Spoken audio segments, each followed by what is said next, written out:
dulu Bapak Ibu Saudara.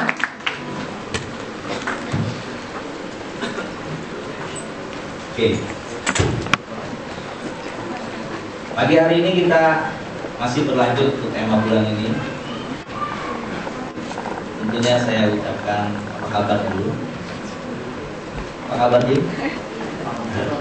Kurang misi mengalir ke rumah. Oke, kita seperti keluarga sendiri, santai aja, baik saja. Pagi hari ini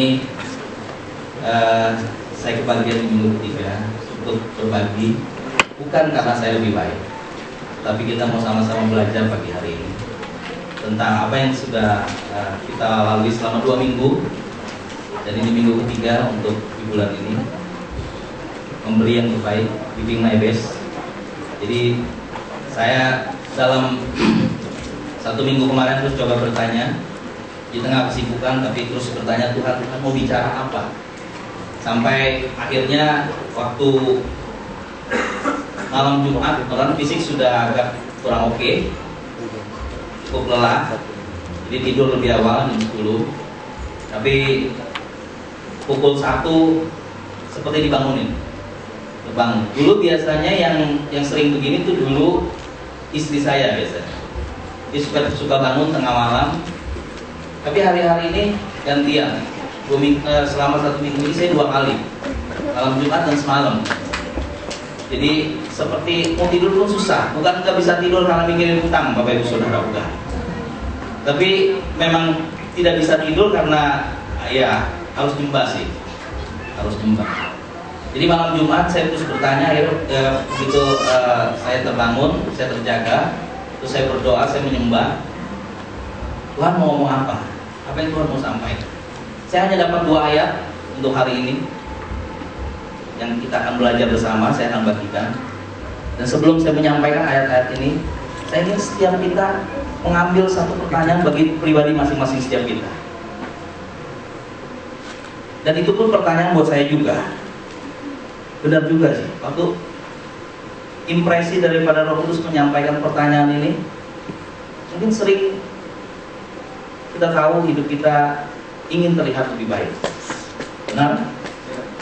Tapi pernah nggak kita mikirin atau bertanya kepada orang-orang dekat di sekitar kita, kita itu terkenal karena apanya sih?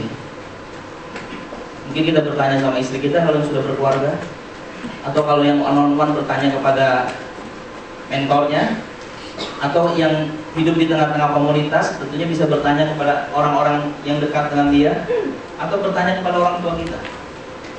Kita itu terkenal apanya sih? Apa yang terkenal dari hidup kita? Nah, pertanyaan ini saya sendiri harus banyak bertanya. Banyak bertanya khususnya juga kepada istri saya yang paling dekat, karena dia yang paling tahu kan. Saya ini terkenal apanya? Kita ini terkenal apanya? Terkenal suka marah-marah? Terkenal suka ngaret? Atau terkenal murah hati? Suka bagi-bagi duit? Atau terkenal apa?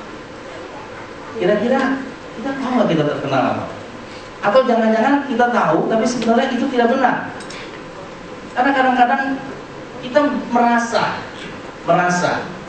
kita ini begini loh orangnya, tapi ternyata orang lain menilai kita nggak seperti itu. Sering nggak begitu? Kita merasa, oh saya sih sebenarnya orangnya kayak gini, mana orangnya baik lah. Suka lah ya ada merasa, walaupun nggak diungkapkan secara langsung mungkin, ya gue udah cukup oke lah. Tapi berani nggak kita?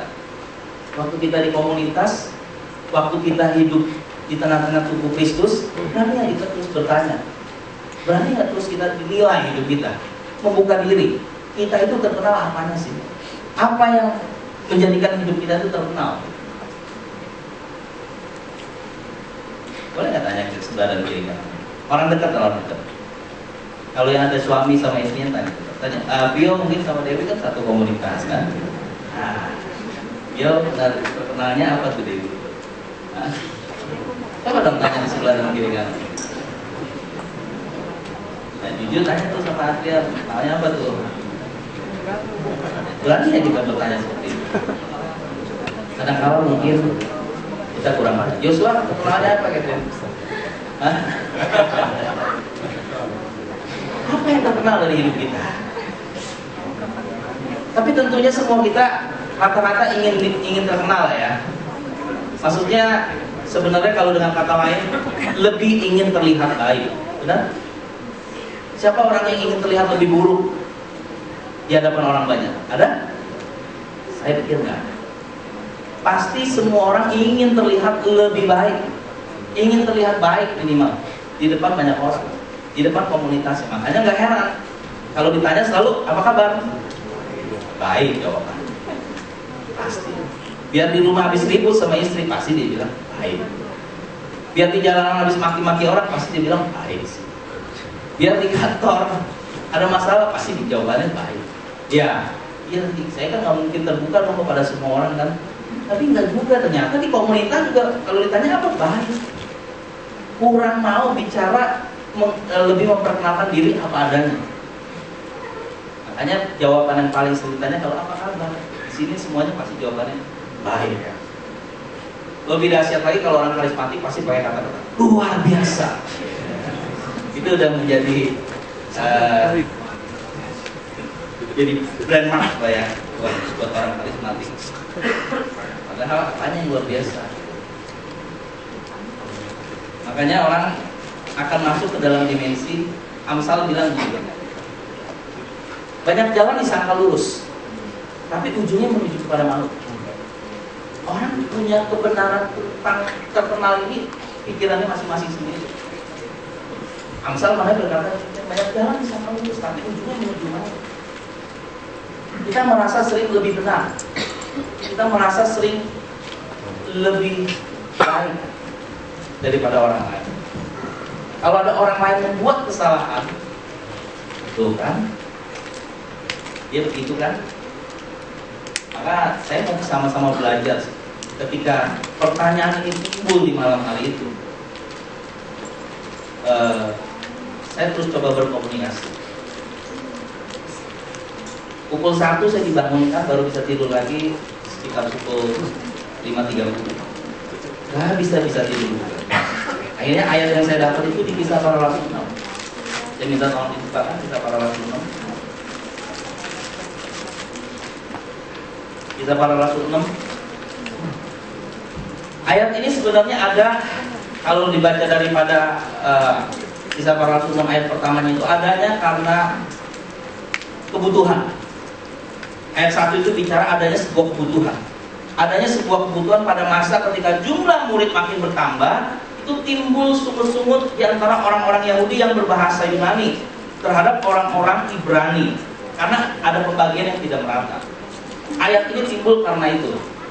Jadi janda-janda bersungut-sungut, repot tuh ngadepin janda-janda loh. Benar nggak? Janda-janda kan mungkin hatinya terbuka. Ini janda-janda bukan janda muda sih. Janda-janda tua, jangan salah. Ya. Yang kalau dalam Alkitab itu kalau dibilang janda-janda, artinya bukan janda muda. Janda muda ada ayat yang tidak termasuk di dalam klasifikasi ini. Jadi jangan salah. Yang di sini dimaksud adalah janda-janda yang sudah tua, yang perlu dirawatin, yang perlu diurusin. Nah, karena kata mereka merasa terabaikan di dalam pelayanan sehari-hari. Jadi pembagian jatah makanan, pembagian jatah kehidupan mereka ini tidak merata. Ayat ini timbul karena itu. Lalu ke-12 rasul itu akhirnya apa? Memanggil semua murid untuk berkumpul dan berkata, dia tidak merasa tidak puas kalau melalaikan firman Allah katanya untuk melayani meja. Apa yang diputuskan? Nah, ayat 3 inilah yang akan saya bahas. Karena itu, saudara-saudara, pilihlah 7 orang lain dari antaramu yang terkenal baik, penuh Roh Kudus dan hikmat, supaya kami mengangkat mereka untuk tugas itu, dan supaya kami sendiri tidak memusatkan pikiran, ayat 4, dalam doa dan pelayanan firman. Jadi para rasul-rasul itu fokusnya adalah pelayanan firman dan doa. Tapi mereka juga merasa bersalah karena mengabaikan kebenaran firman Allah, sehingga mereka harus dibantu. Jadi kalau dalam bahasa Indonesia sehari-harinya, judul perikopnya itu pembantu. Dibutuhkan pembantu. Siapa di sini yang menjadi pembantu? Kurang mau rasanya. Zenko sih. Luar biasa sih. Saya secara sadar atau tidak sadar, atau kita semua, sebenarnya sejak kita menerima Yesus sebagai Tuhan dan Juru Selamat, sejak kita menjadikan Dia Tuhan dalam hidup kita, kita itu sudah pembantu. Amin. Coba katakan kepada kiri dan kanannya, kamu itu pembantu. Hah? Ada wajah-wajah pembantu? Kayaknya merasa rendah banget gitu ya. Kalau bilang pembantu, enggak lah, gila kali ya, aku pembantu ya. Waduh, ada wajah pembantu? Enggak ya. Tapi kita itu harusnya punya mental bantu, punya mental pelayan Tuhan. Semua kita. Apa hubungannya dengan memberi yang terbaik pada hari ini? Bicara ini, saya juga bertanya sama Tuhan, hubungannya apa? Kenapa ayat ini yang harus saya sampaikan? Apa hubungannya? Rupanya 3 kriteria ini, 3 kriteria inilah yang akan membawa kita bisa memberikan yang terbaik.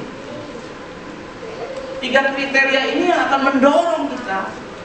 Kita tidak lagi akan menuntut, tetapi hati kita akan bebas untuk mengalirkan apa yang telah kita terima dari Tuhan.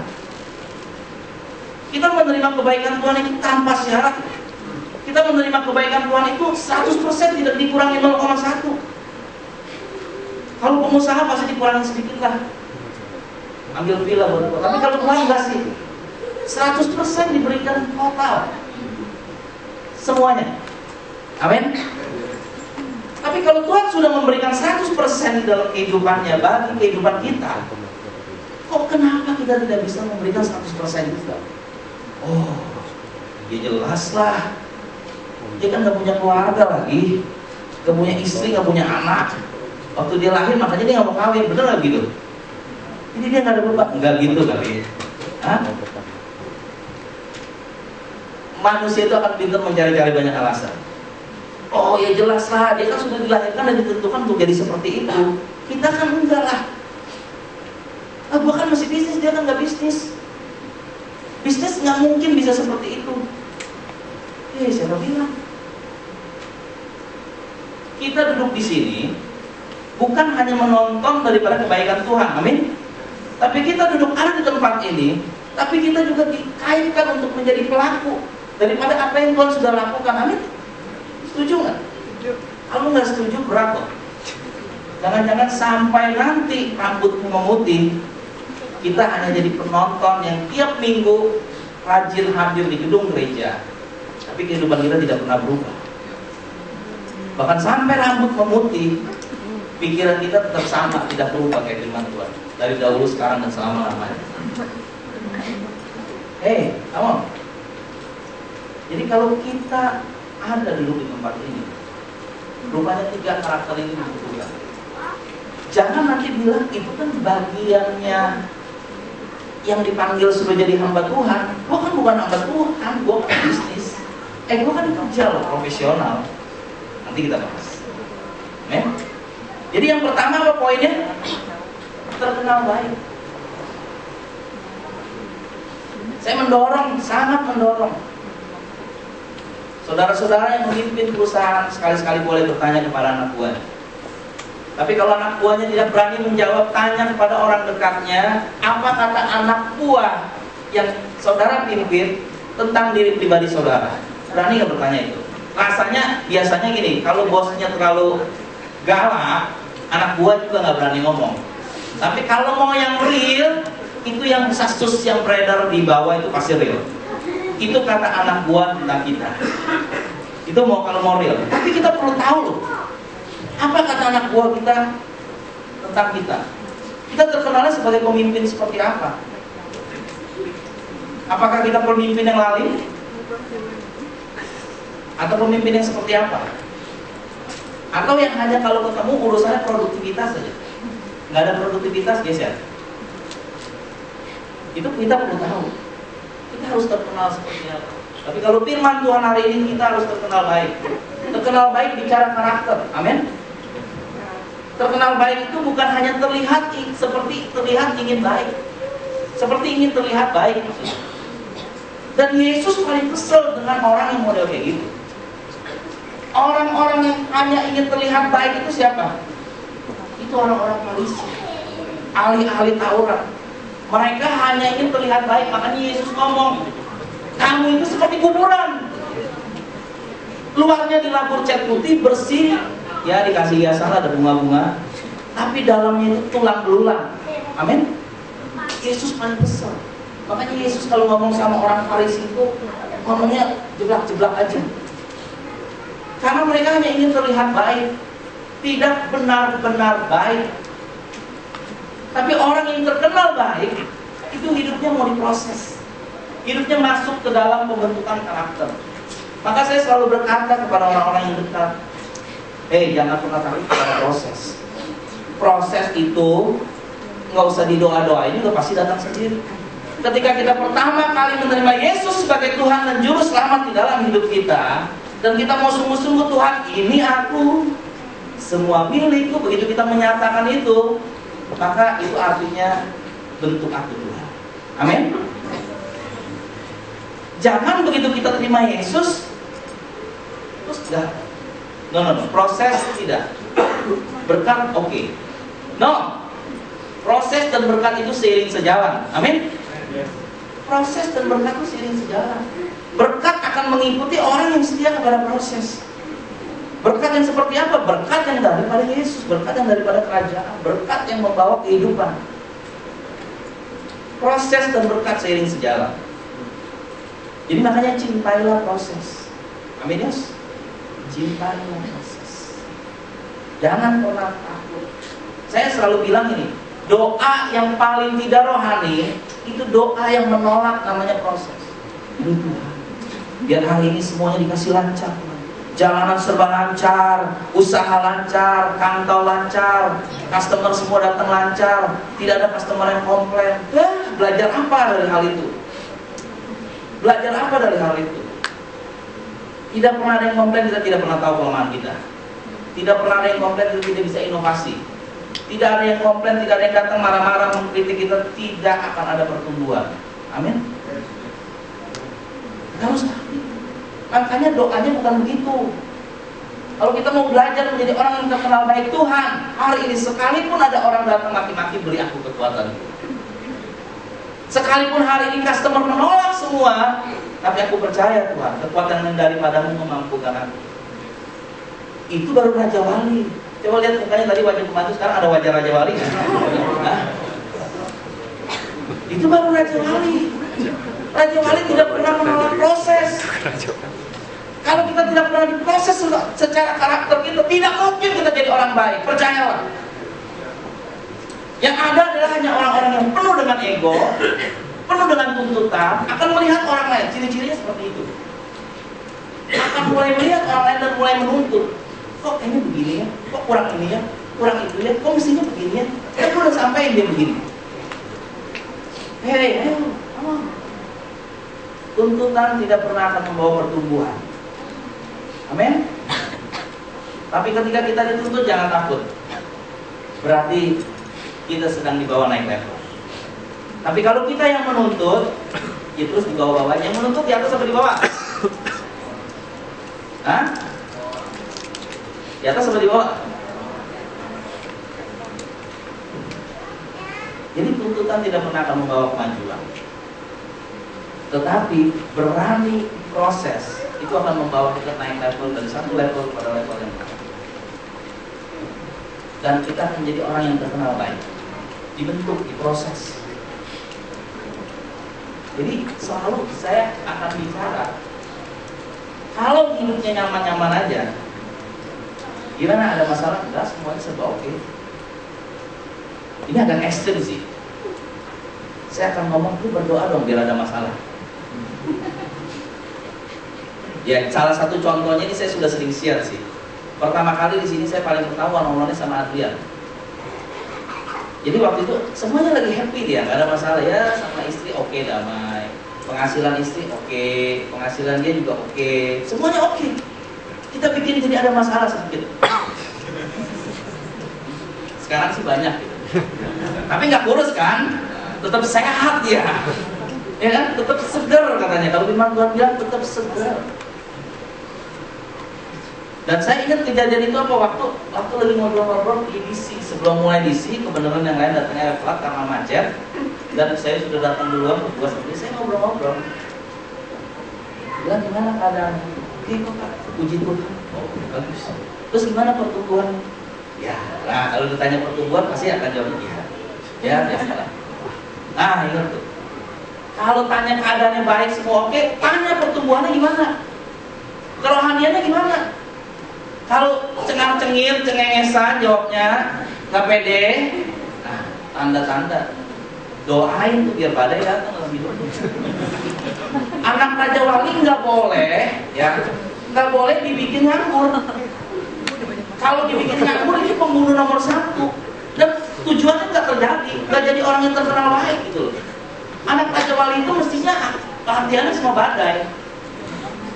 Jadi kalau nggak ada badai di dalam kehidupannya, ya mungkin ada orang yang bilang, lu suka cari-cari masalah, memang hidupku gaya lu, muka lu aja muka masalah tuh.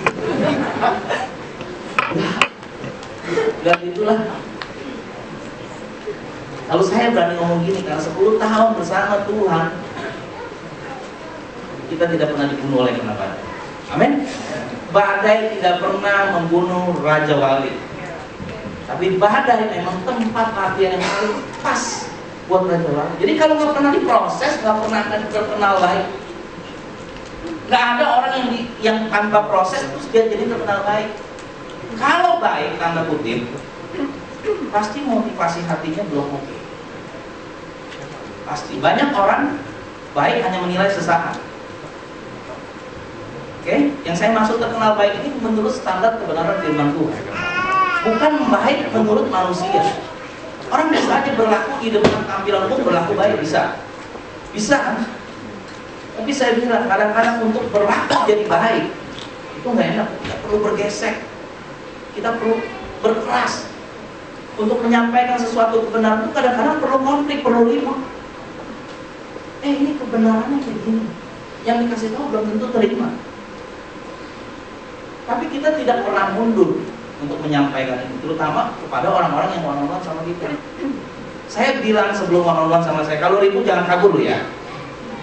Kalau kabur mau ribut, jangan one-on-one sama gua. Saya deal dulu. Kalau mau one-on-one, ribut, jangan kabur ya. Kita selesaikan.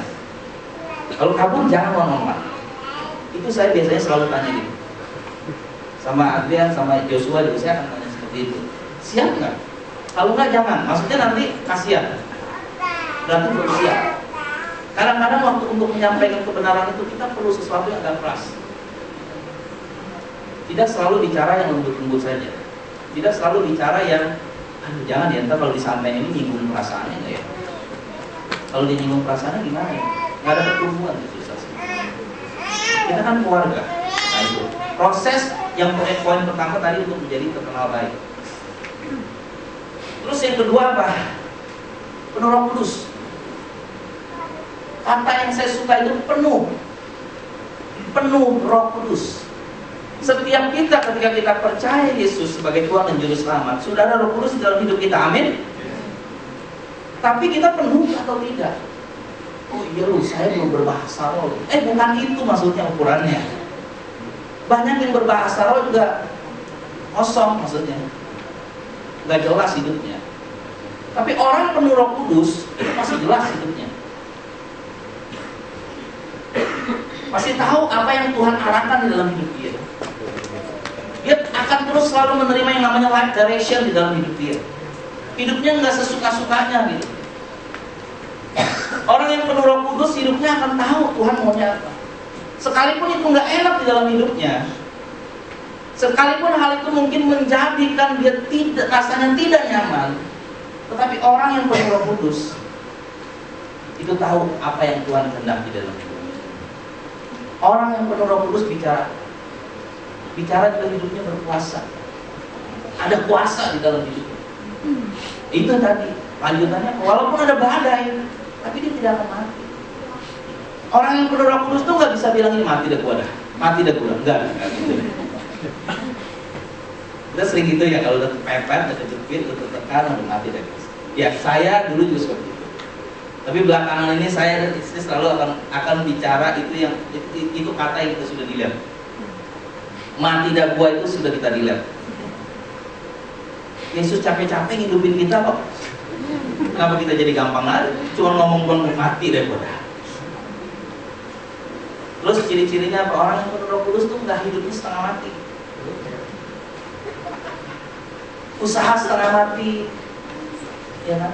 Dalam ngebangun rumah tangga setengah mati, kerja setengah mati, itu udah nggak penuh Roh Kudus. Kalau yang semuanya setengah mati, saya nggak bilang gini. Saya nggak bilang bahwa orang yang hidupnya penuh Roh Kudus, hidupnya tidak ada masalah.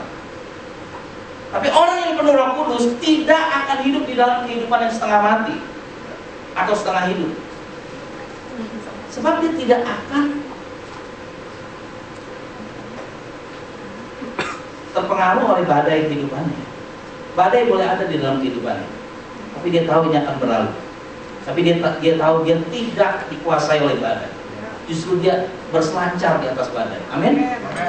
Jadi dia tahu karena Tuhan bicara dalam hidup dia. Aduh, susah banget deh ngedengar Tuhan bicara. Waktu one-on-one kemarin terakhir dengan salah satu teman, ini jiwa baru bener, jiwa baru sekali. Kak, gue pengen dengar suara Tuhan. Bagus. Jadi gue mau puasa. Oh ya? Ya puasa lah. Tapi puasa bukan itu sih tujuannya sebenarnya. Enggak, supaya gue punya talenta mendengar suara Tuhan. Suara Tuhan, saya agak kurang setuju.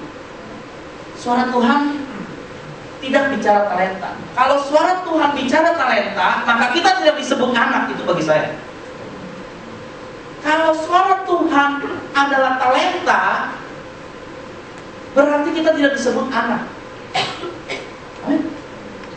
Kalau anak pasti mendengar suara bapaknya. Yesus berkata, domba-dombaku mendengar suaraku. Jadi bicara tentang suara Tuhan itu bukan bicara talenta. Mendengar suara Tuhan bicara hubungan, kedekatan kita dengan Bapa.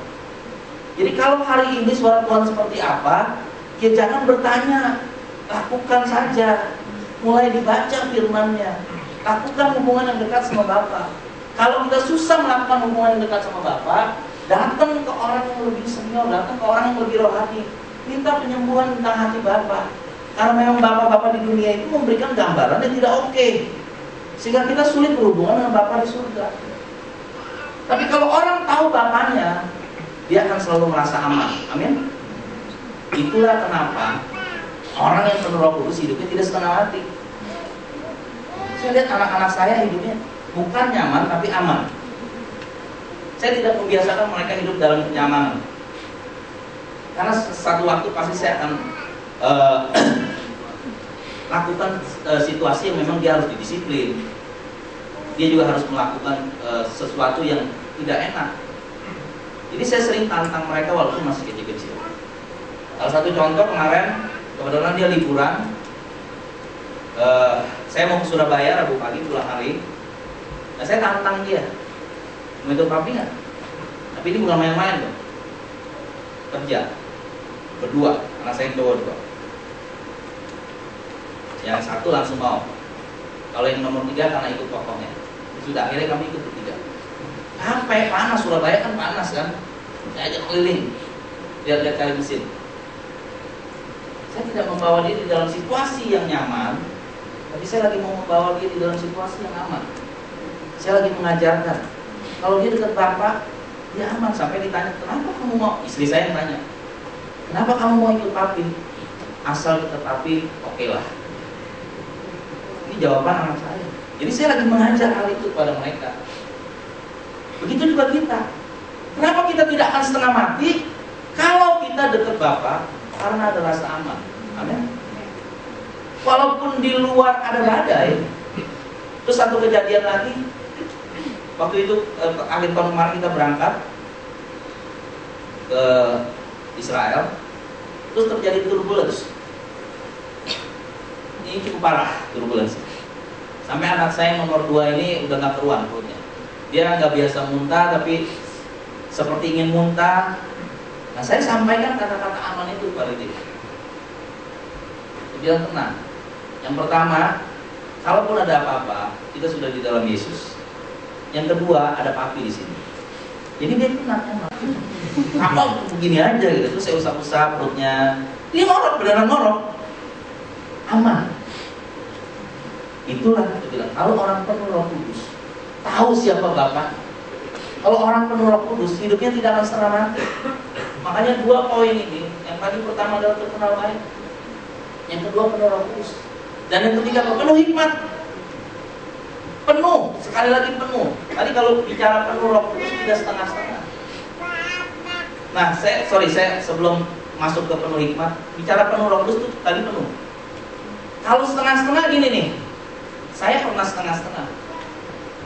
Setengah-setengah biasanya amsyong dalam. Jadi nanya Tuhan. Nah ini saya belajar dari Daud. Nanya Tuhan, Tuhan ini boleh atau tidak? Tidak. Tapi kita tetap lakukan dengan coba cari cara lain lagi. Proposalnya sama Tuhan boleh atau enggak? Tidak. Tapi saya tetap lakukan. Ini setengah juga nggak nyampe kalau kayak begini ya. Nah, apa yang terjadi? Waktu hal ini saya lakukan, makanya hidup saya terproses lah. Sampai mengalami, ya saya udah pernah cerita juga di sini, hanya punya uang 16.000. Jadi sebenarnya punya uang 16.000 itu ya karena bukan kesalahan Tuhan, tidak pernah salah. Karena Tuhan mengizinkan proses itu dalam hidup saya. Sebenarnya dari awal Tuhan ngomong tidak. Tapi sebagai orang yang keras kepala, kita coba lagi. Tapi dalam konteks ini saya belajar dari Tuhan. Makanya saya tidak berani sekarang. Kalau Tuhan sudah bicara iya atau tidak, ya saya jalanin aja. Kalau dia bicara iya, saya sangat percaya sekarang. Saya kesaksian sedikit ini. Tahun ini saya lagi merintis usaha baru. Tapi kalau ditanya, modal lu berapa deh? Saya nggak bisa jawab dengan rinci. Ya kurang lebih adalah. Bukan karena ngomong terbuka, maksudnya ada tuh, tapi dalam artian dengan iman maksudnya.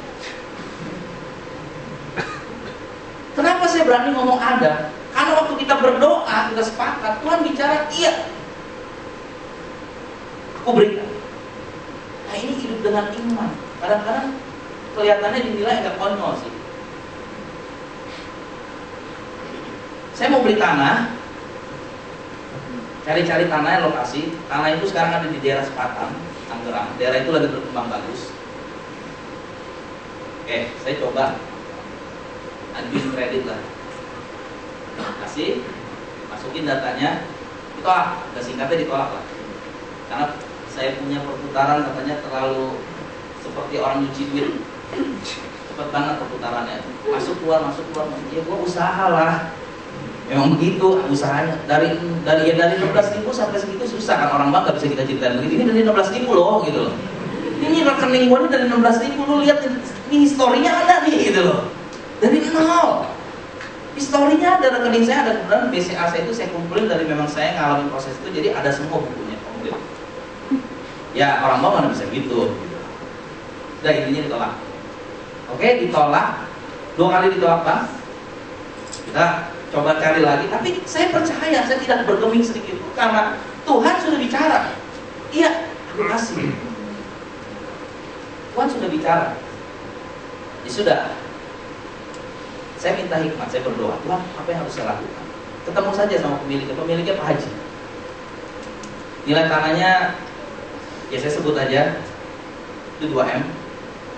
Nah ini pun juga awalnya nggak gampang. Saya sebenarnya pengen beli tanah yang seberangnya punya dia. Jadi Pak Haji yang saya beli tanahnya ini, sebenarnya dia cuma cesawin aja. Ketemu, dikenalin sama saudara saya, dia referensi. Pak Haji ini kenal sama saudara saya, lalu saudara saya ini ya ngobrol, saya ketemu, kenal, ini kok, dia bilang tanah yang mau dijual yang ini. Tanah yang mau dijual yang ini, ya udah, yang punya ini pensiunan Kapolres dari Sulawesi. Datang ke Depok, diantarin sama Pak Hajinya ke pemilik rumah, ke pemilik tanah. Datang, saya kan udah bilang saya mau ngajuin Pak. Saya bilang sama Pak Haji kasih tahu dulu pemiliknya. Ini saya mau ngajuin Pak, boleh nggak? Waktu ditelepon dia bilang boleh, ya datang aja kok, yang penting ngobrol di sana langsung. Oke, saya datang, saya bawa uang DP dong. Bawa uang DP sampai di sana saya ditolak. Mana uang 1, sekian M-nya?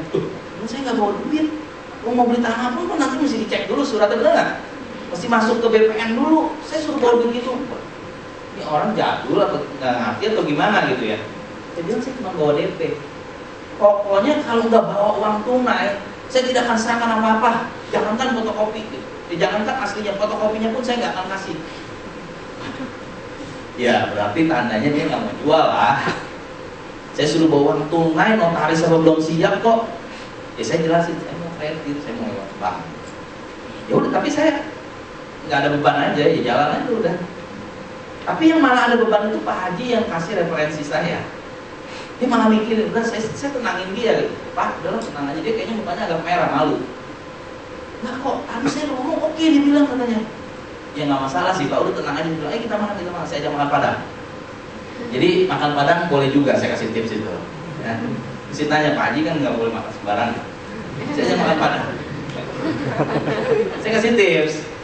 Saya ajak makan Padang, saya tenangin dia, pokoknya saya servis lah. Dia mau apa, ngobrol panjang lebar sana sini, sampai ngobrol keluarganya, sampai cerita dia duda dan sebagainya, bla bla bla. Sudah selesai, saya pulang Pak, terima kasih Pak waktu dan sebagainya, udah. Dia masih nggak enak hati. Dia telepon lagi. Kok saya minta maaf nih, dia bilang. Udah lah nggak apa-apa, dia bilang. Tapi ngomong-ngomong Pak Haji kan punya tanah tuh yang di seberangnya. Saya cuma iseng aja sih. Dia terus ketawa-ketawa. Itu saya mau pakai sih buat usaha. Ya nggak apa-apa lah, pikirin aja Pak Haji. Saya malamnya saya doa, Tuhan tetap ngomong yang sama, ya aku berikan. Ya udah saya datang dong, saya datang ke rumah Pak Haji, intinya dikasih loh, lebih gede, lebih murah. Dia tahu nih ya, saya mau beli tanah yang seberang berapa, karena dia referensiin kan, lebih murah. Udah deal kan, dikasih lewat bank, ditolak lah lewat bank, karena ditolak, ingat, saya ngajuin ditolak. Nah setelah ditolak, saya datang lagi dong ke tempat Pak Haji. Pak, saya belum, kapasitas saya belum nyampe nih kayaknya ceritanya, karena saya ada kewajiban lain. Jadi gimana kok maunya? Padahal dia lebih tua, manggil saya kok, saya nggak juga. Saya masih muda. Jadi gimana kok? Saya bingung sih Pak. Sekarang gantian saya malu, saya bilang. Kalau ini saya cicil boleh nggak? Dengan iman loh, wasaroh sih dalam hati. Mau begitu? Nggak masalah, cicil aja. Saya juga kaget. Tanah dicicil. Emang mau kasih uang mukanya berapa? Saya bilang, saya kasih uang muka 700 juta ya. Sisanya saya cicil tiap bulan. Ini aja deh, singkatnya dia ngomong gini. Saya kasih waktu mau berapa? Mau berapa tahun? Dia nanya mau berapa tahun? Kurang lebih 2 tahun deh. 700 kasih saya, tapi ini ke notaris ya. Dia mau loh ke notaris maksudnya. Kalau nggak ke notaris juga saya nggak berani lah. 700 juta juga nggak ada pegangan apa-apa. Ke notaris. Surat tanahnya sekarang di notaris. Jadi notaris yang pegang notarisnya saya setuju. Itu 1,3-nya nanti dibayar 2 tahun. Jangan serahin ke saya kok. Dia bilang apa? Pegang aja.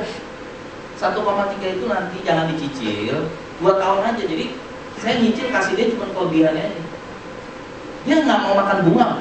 Nah ini kita belajar, hati-hati kalau ada anak Tuhan masih berani makan bunga. Haji ini nggak berani, udah bertobat.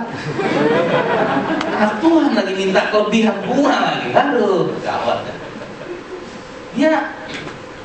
Dia bilang, saya waktu pertama saya ngomong, saya kasih bunga.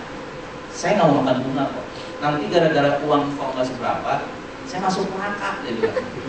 Oh iya saya ingat syariah, bagi hasil. Dia nggak mau kalau bilang makan bunga. Kalau bagi hasil dia mau. Bahasa. Bagi hasil. Oke, engkau bikin aja hitungannya berapa mau kasih saya tiap bulan. Seikhlasnya aja deh, dia bilang. Asal engkau ikhlas, saya ikhlas terimanya. Biasanya kalau yang terima gini sih hitungnya udah, apalagi orang bank ya. Hah? Enggak lah. Tapi saya diskusi lah. Saya Saya sesuaikan apresiasi dengan harga kenaikan tanah setiap tahun. Ingatlah, ada kesempatan juga jangan sampai digigit habis-habisan orang. Besok-besok juga dia ngamuk. Jadi saya apresiasi sesuaikan nilai harga tanah di kurang lebih pasaran di situ naik setiap tahun itu berapa. Itu yang saya bagi ke dia. Saya jelasin sih. Ya dia oke, dia terima. Jadi dia nggak terima angsuran setiap bulan, dia cuma terima pembagian dari saya. Nanti baru totalnya itu dia terima. Tahu nggak sekarang? Di situ udah banyak yang pasang iklan tanah dijual. Kemarin saya cekin rata-rata harga tanah di situ itu kurang lebih bukanya 2.500.000 per meter. Tapi dia jual tanah sama saya itu cuma 1 juta. Plus tanahnya udah diuruk depannya. 500, saya beli 1.800 meter, 500 meternya sudah diuruk. Dan dia tidak komplain, dia tahu pasaran di situ. Kalau bukan Tuhan, nggak mungkin. Men? Jadi, ya ini saya tidak menyatakan gini. Saya sudah penuh Roh Kudus, enggak. Kita sama-sama belajar. Amin. Kita sama-sama belajar. Tapi saya waktu hal ini mau melakukan ini, kalau Tuhan sudah ngomong iya, tidak akan ada yang gagal. Jangan ada keraguan di hati kita. Jadi belajar untuk hidup itu penuh Roh Kudus. Nah, yang ketiga penuh hikmat. Penuh, tidak separuh-separuh, tidak setengah-setengah. Jadi kalau sudah bertanya, ya bertanya terus. Salomo berdoa, meminta kepada Tuhan, ini yang dia minta, hikmat. Dia tidak minta umur panjang, dia tidak minta kekayaan, dia tidak minta supaya dia bisa mengalahkan segala musuhnya, tetapi dia minta pengertian, supaya bisa membedakan manakah yang baik, manakah yang jahat. Pengertian untuk memimpin, pengertian untuk mengembalakan. Itu yang dia minta. Lalu Tuhan memberi jawab kepada dia, karena kamu minta yang seperti itu. Dia dapatin semuanya. Umur panjang, kekayaan, amin. Hikmat, bicara takut akan Tuhan. Hikmat, bicara pengertian, bukan hikmat dunia. Bukan hikmat yang daripada pengertian dunia. Hikmat yang dari Tuhan itu kita harus minta. Kita harus datang kepada Tuhan, bertanya sama Tuhan. Itu bicara hikmat. Kalau Tuhan bilang iya, sekalipun kita tampak bodoh, jangan pernah khawatir. Sekalipun kita tampak bodoh. Kalau hikmat yang daripada dunia, itu beda. Amin. Jadi 3 hal ini yang hari ini saya mau sampaikan. 3 hal ini yang kita harus pelajari. Saya percaya kalau hari ini kita ada, ini modal kita untuk memberikan yang terbaik. Ini modal kita untuk kita mau. Ayo dong, masing-masing di bagian tiap kita jadi apa? Kita yang duduk sebagai profesional, ya kita harus berikan yang terbaik. Ambil bagian, gembalakan. Yesus hanya meminta kepada kita waktu dia bertanya kepada Petrus, apakah engkau mengasihi aku? Iya Tuhan, aku mengasihi engkau. Yesus hanya meminta, gembalakanlah domba-domba. Lalu dia bertanya lagi, apakah engkau mengasihi aku untuk kedua kalinya? Petrus menjawab, iya Tuhan, aku mengasihi engkau. Tuhan hanya memberikan lagi perintah yang sama, gembalakanlah kawanan domba. 3 kali Yesus bertanya hal yang sama. 3 kali pula dia juga menyatakan, memberi berita kepada Petrus, gembalakanlah kawanan domba. Saya mau siang hari ini kita mengalami hati yang mau mengambil bagian untuk mengembalakan dimanapun kita berada. Kalau kita ada di dalam dunia kerja, gembalakan kawanan domba yang ada di dunia kerja. Tahu hidup mereka, apa yang mereka butuhkan. Kalau saat lagi meeting yang hanya bicara produktivitas, tapi bicarakan apakah karyawan kita semua sudah punya rumah? Apakah hidup mereka, keluarganya hari-hari ini ada keharmonisan, ada kedamaian? Kalau lagi meeting para pengusaha jangan hanya bicara produktivitas, tapi pikirkan hidup orang lain. Itu bicara jadi kebal. Punya hati yang mau memberi yang terbaik, punya hati yang mau menyediakan. Kalau engkau jadi suami, apakah engkau memikirkan hidup anak-anakmu tercukupi? Saya tidak bicara hanya materi, saya tidak bicara hanya uang. Seringkali di sini banyak suami-suami berpikir, gue sudah memberikan yang terbaik, gue sudah cukupkan hidup istri gue sudah cukupkan hidup anak-anak. Tapi kebutuhan itu bukan kebutuhan yang utama. Ada kebutuhan yang utama, yaitu kebutuhan seorang anak itu Bapa. Sentuhan Bapa, hati Bapa yang mau diberikan kepada anak-anak. Kebutuhan yang utama bagi anak-anak adalah kesepakatan suami istri. Kebutuhan yang utama di tengah-tengah keluarga adalah kalau keluarga itu mau bersatu dan sepakat di dalam Tuhan. Itu hati gembala. Ada nggak kita punya hati seperti itu? Siang hari ini, ayo mari kita mau hancur hati. Kita mau kembali datang waktu pertama kali seperti Tuhan menjamah hati kita. Waktu pertama kali Dia datang menghampiri kita dan Dia memeluk hidup kita. Bahkan Dia mengangkat semua beban masalah yang sudah kita pikul bertahun-tahun di dalam kehidupan kita. Kelegaan yang pertama itu yang hari ini saya mau setiap kita di tempat ini merasakan, agar kita disiapkan menjadi orang-orang yang dapat memberikan terbaik. Mari kita tundukkan Tuhan, kita bawa hati kita kepada Tuhan. Silakan ikut saudara. Jadi ada 3 kualitas rohani yang perlu kita miliki dan kita pelajari siang hari ini. Yang pertama, kita harus terkenal baik. Yang kedua, kita harus penuh dengan Roh Kudus. Dan yang ketiga, kita harus penuh Tuhan. Jadi hal ini tidak berbicara dalam ranah kita ada di gereja ataupun pelayanan di gereja.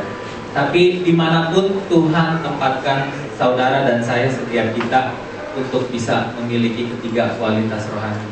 Ada amin? Saudara, amin? Yes, kalau kita melakukan hal ini, jadi kita memberikan yang terbaik buat Tuhan bukan karena kita terpaksa atau kita diarahkan untuk melakukan hal itu.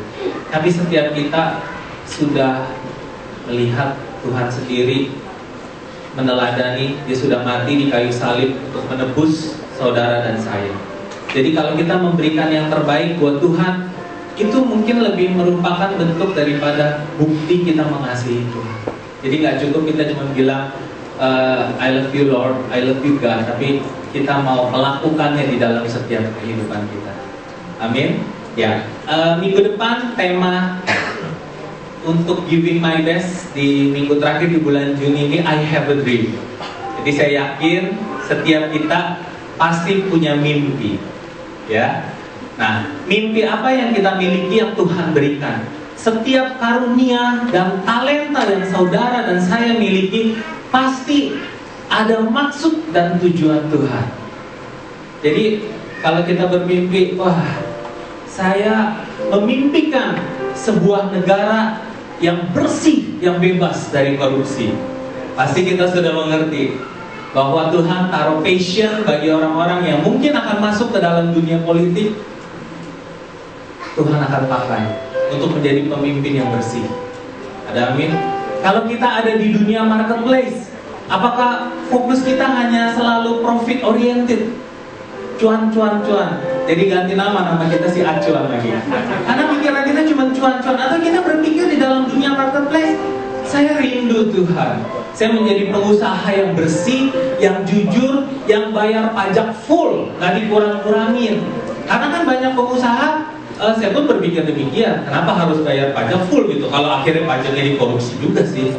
Jadi lebih baik ya kita bayar ala kadarnya aja. Tapi kan kita mengerti apa yang menjadi bagian pemerintah sudah seharusnya kita tunduk sama otoritas. Kita berikan apa yang menjadi bagian pemerintah, apa yang menjadi bagian Tuhan. Nah, ada di dunia entertainment, bisa nggak kita menjadi artis ataupun aktor yang bersih, yang bebas dari narkoba, yang kerjanya nggak dugem, tapi memberi dampak yang positif bagi lingkungan entertainment, di dunia pendidikan, ataupun ada yang jadi dokter di dunia medis. Apa hitung-hitungan? Waduh, biaya jadi dokter hitung-hitungan sudah 500 juta nih, harus balik modal nih. Masa cantengan aja disuruh CT scan, katanya dari kepala sampai bawah supaya ada pemasukan lebih.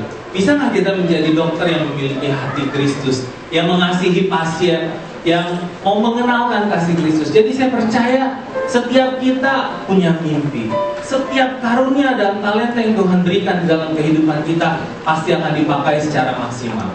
Jadi jangan lewatkan minggu depan untuk tetap datang, hadir. Kita akan belajar kebenaran firman Tuhan. Berikutnya,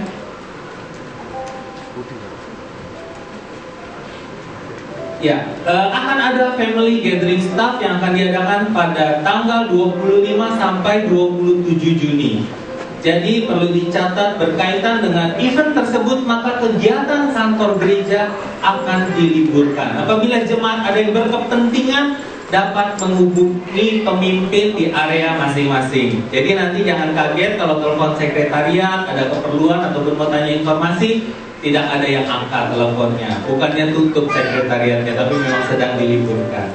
Ya, vaksinasi flu pada hari Sabtu tanggal 29 Juni dengan biaya 150.000 itu akan diadakan di Sekretariat Barat.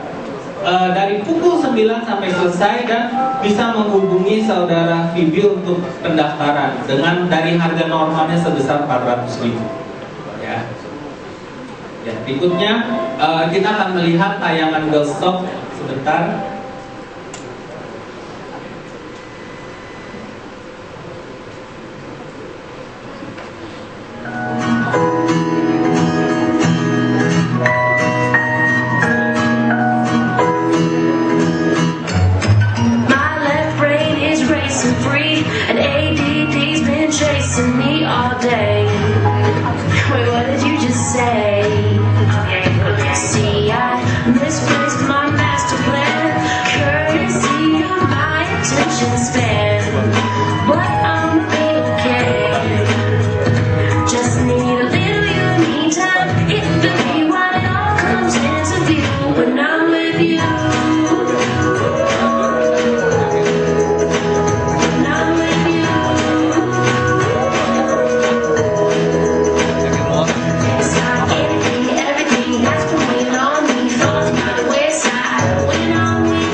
Ya, jadi bagi saudara yang memiliki remaja putri usia dari SMP kelas 1 sampai SMA kelas 3, ambil kesempatan ini, daftarkan, karena tentunya kita mau setiap remaja putri kita ini dibangun atas dasar-dasar kebenaran firman Tuhan. Karena di sini mereka akan belajar bagaimana menjadi diri sendiri.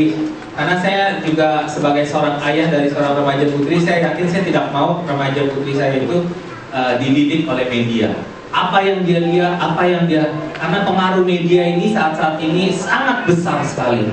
Jadi biar setiap kita juga mau remaja putri kita ini lebih dididik oleh kebenaran firman Tuhan. Jadi ambil kesempatan ini, prakemnya akan diadakan hari Minggu tanggal 18 Agustus di Belesa pukul 4 sampai 6 sore. Lalu hari campnya akan diadakan tanggal 24 sampai 25 Agustus di lokasi MMCC Sawangan Depok. Dan pendaftaran sudah dibuka mulai dari minggu lalu tanggal 16 Juni dengan investasi 350.000. Bisa menghubungi saudara Grace dan Vivi. Sudah tercantum juga kontaknya. Ya, terima kasih.